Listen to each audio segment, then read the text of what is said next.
Hello class of AP Psych. My semester project will be going over human development.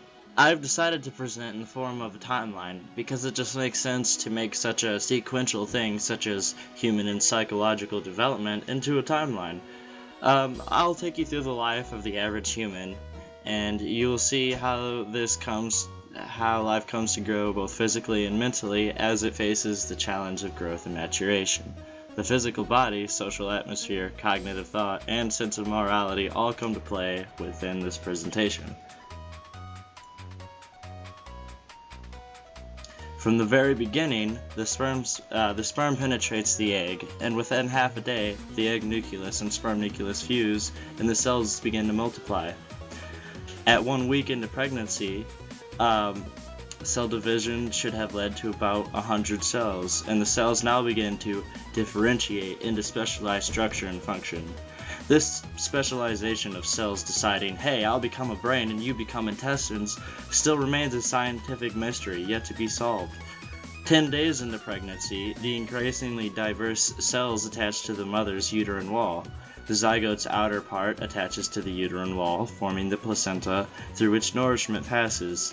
The inner cells become the embryo, and over the next 6 weeks, organs begin to form and function. The heart begins to beat, and the liver begins to make red blood cells. 9 weeks into pregnancy, the embryo looks unmistakably human and is now a fetus. 6 months into pregnancy, organs such as the stomach are sufficiently formed and functional. Fetus is also responsive to sound. And at the moment birth occurs, so much happens as the body prepares itself for the world and for life. So there's a lot to go here, so I'm going to get through this. The infant's muscles and nervous system begin to mature, and as it does this, more complicated skills and physical coordination will emerge. This sequence of motor development is universal to just about all children. Babies roll over before they sit unsupported, they usually creep on all fours before they walk, etc., and so on and so forth. It is also important to note that the very moment of birth, our brain has more brain cells than it will ever have. At birth, many instinctual behaviors become at play as well. Habituation, which is the decreasing responsiveness with repeated stimulation in order to learn and take in new information and ignore unneeded information, is now a very important aspect to the infant's learning. The rooting reflex is when the infant gains a tendency to open its mouth and search for a nipple to feed when touched on the cheek. Attachment also begins at birth. This is when the child seeks closeness and preference to the caregiver. This is used as a powerful, innate survival impulse that keeps infants close to their caregivers. Children with a secure attachment have a more positive view of life and generally have more positive attitudes as well. They are more confident in themselves, as well as more trusting in the world around them, rather than fearful. If there is a disruption in the child or infant's attachment, the child or infant will become upset, and before long withdrawn or even despairing. Children deprived of attachment are often withdrawn, frightened, and even speechless. If adopted into a new stable environment, however, the child can grow into a stable adult with a stable life. If the infant receives appropriate experiences with responsive caregivers, it is most likely that the infant will form a sense of basic trust, in which the world is predictable and trustworthy. From birth to 2 years of age, Piaget's first stage of cognitive development, sensory motor, begins. At this stage, the infant begins experiencing the world through senses and actions. Common phenomenon associated with this stage are object permanence and stranger anxiety. Erikson's first stage of psychosocial development also occurs at birth, called basic trust versus mistrust, and lasts through to 2 years of age. The infant or child centers around his or her mother for a relationship and virtues hopes. One asks itself, can I trust the world? Feeding and abandonment are prime examples of this stage. At 3.5 months, the babbling stage of language development begins, starting at 3 to 4 months and lasts until 1 year of age. the infant spontaneously utters various sounds, at first unrelated to the household language, such as heh, neh, eh, ir, ow, ba, and so on and so forth. 8 months. The baby now develops a sense of stranger anxiety, in which he or she becomes fearful of strangers. At about this age, children have schemas for familiar faces. When they cannot assimilate the new face into these remembered schemas, they become distressed, such as these pictures exemplify, which this one's my favorite. 10 months, the babbling stage of language development now reveals household language. At 1 year, the one-word stage of language development begins here, from ages 1 through 2, during which a child speaks mostly in single words. And I also think it's ironic how you give it 1 year for one word. Good way to remember it. 1 year and 1 month. At this point, separation anxiety peaks to its highest. A good example of its peak. At 2 years, from ages 2 to 6, Piaget's second stage pre-operational of cognitive development takes place. In this stage, the child represents things with words and images, but lacks logical reasoning. Common phenomenon associated with this stage are pretend play, egocentrism, and language development. At 2 years of age, and before I go on, I use these pictures to note how they generally, like if you ask a child which one has more in it, like of the cup, they generally point to the taller glass because in their mind they view that has more in it when they're really both the same. And they always tend to pick the taller glass generally. And at 2 years of age, the two-word stage of language development begins, in which the child speaks mostly two-word statements, and his or her language will now develop rapidly into complete sentences as he or she ages onward. Some two-word sentences would be like red ball, bug yucky, that funny, not good, I want, bring here, it hot, it good, pet doggy, and so on. At this point, and lasting up to 4 years of age, Erikson's autonomy versus shame and doubt stage of psychosocial development begins, and the child's relationship centers around its parents. Will is virtue here, and one may ask itself, is it okay to be with me? Some prime examples of this stage include toilet training and clothing oneself.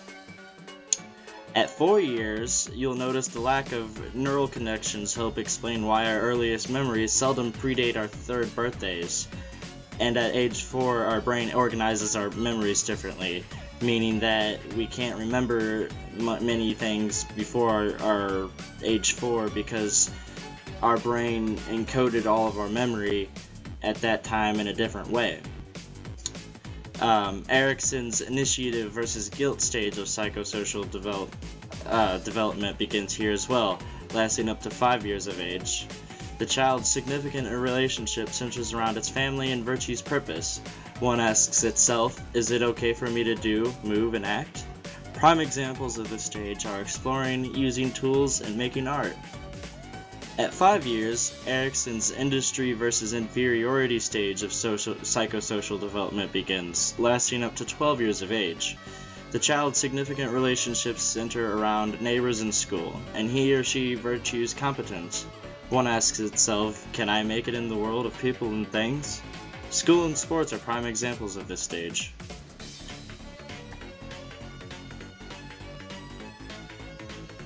At 7 years, from 7 to 11, Piaget's 3rd stage, concrete operational, of cognitive development occurs. During this time, there is logical thinking about concrete events, grasping concrete analogies, and performing arithmetical operations involving conservation and mathematical transformations. So you'll start to see them getting a little bit wiser on the cup phenomena that I mentioned earlier. They're starting to think a lot more, and yeah. At 9 years of age, Kohlberg's first level of morality, pre-conventional, takes place. Before age 9, most children have a pre-conventional morality of self-interest. They obey either to avoid punishment or to gain concrete rewards.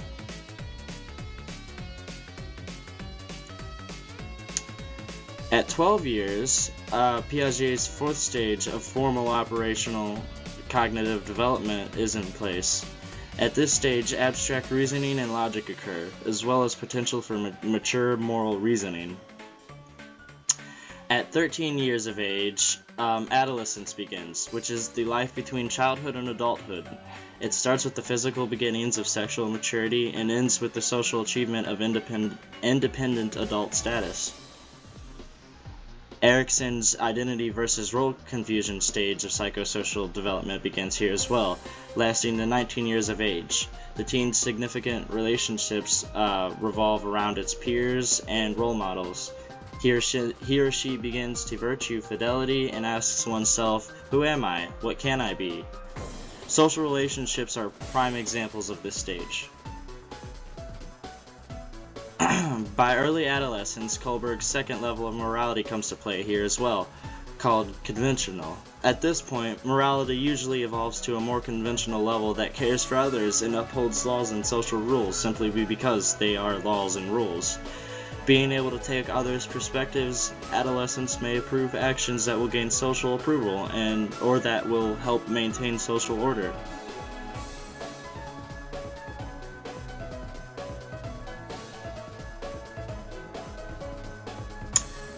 At adulthood, 18 to 21, Kohlberg's third level, post-conventional, of morality shows up here. Some of those who develop the abstract reasoning of formal operational thought may come to this third level. Post-conventional morality affirms people's agreed-upon rights or follows what one personally perceives as basic ethical principles.